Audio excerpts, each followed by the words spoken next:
Hey, hello again, Western New York. Well, I think I might have forgotten to mention something because maybe last week because, well, I got distracted, you know. I mean, I'm certain you've done that before. You start talking about something. It's like yada yada yada. Ooh, shiny!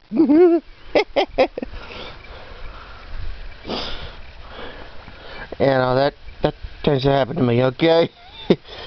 Yeah, happens when you got autism. You know, you're talking about something and then you get distracted. I thought in my case I'd go on long tangents about stuff, and it's like, okay, could you get back to whatever it was you was talking about? And, well, one of the things I was talking about was the size of the fruit I have here compared to the size of the fruit that my local nurseries happen to have on their bushes of the same species, and about how much bigger they are. I mean, the berries on the plants. This is a pixwell of the same variety. Again, a pixwell being twice the size, being further along in terms of maturity. Like for instance, with this red currant. I mean, you look.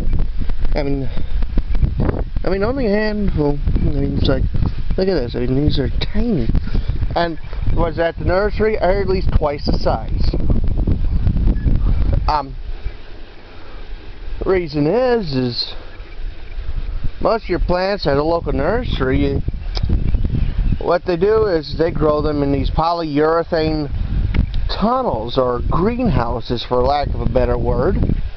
And basically, instead of enduring the freezing weather, dealing with all the frosts and whatnot, they're dealing with a temperature and environmentally controlled, you know, meaning everything's all nicely controlled, meaning that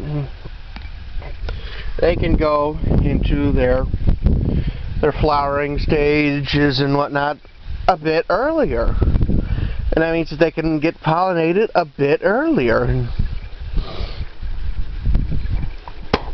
Excuse me, still a bit congested.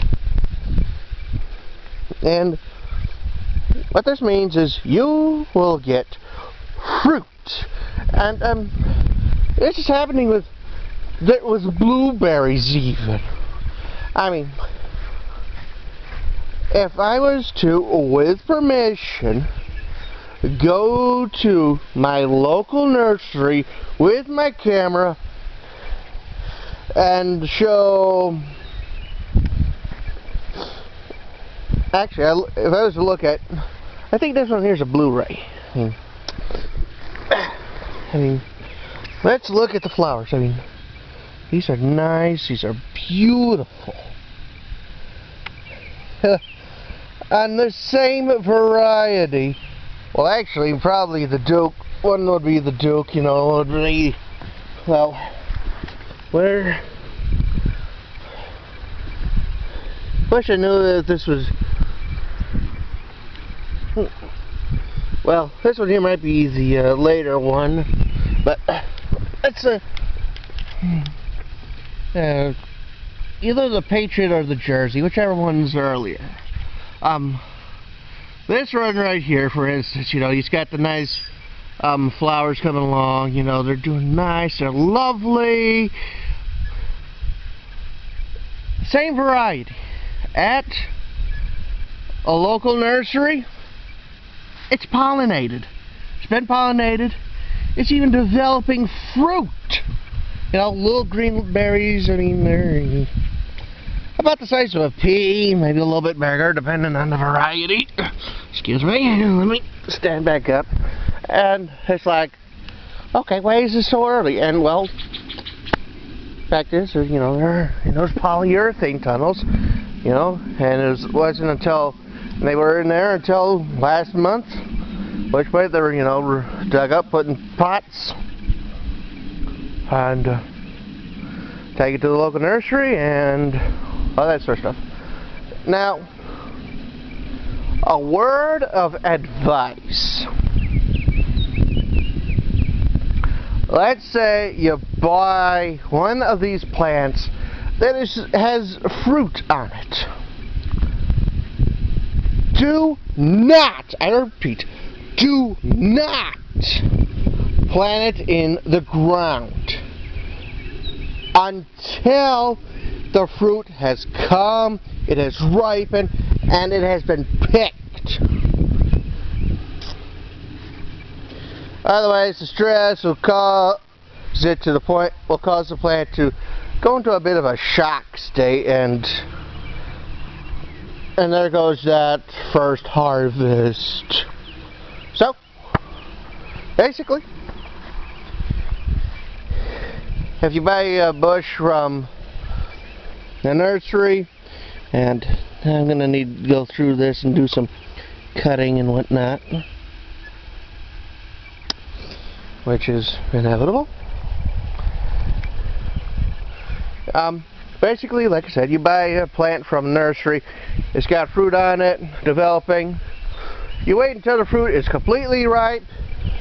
You wait until the fruit has been picked, and whatever it was you were thinking about doing with the fruit, you do with it. You eat it, you turn it into a jam, you freeze it, whatever. And then, once the fruit has been dealt with, you can safely plant it in the ground. You can plant your plant in. You can plant it in the ground. Okay.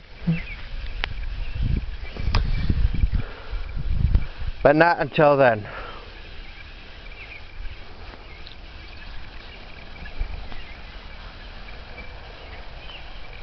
So, well, so like I said, you buy a plant that's been pollinated from the store, you know, at the local nursery, at the local store, whatever, and it has fruit, unripe fruit on it, you know. You wait until the fruit has ripened, the fruit has been picked, the fruit has been dealt with, and then you plant it. So, well, like I said, that's pretty much what you do. You find a plant with fruit on it, you wait for the fruit to ripen,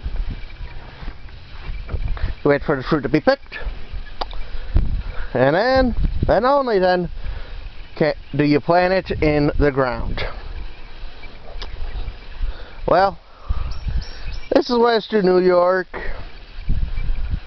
and I hope you like this video.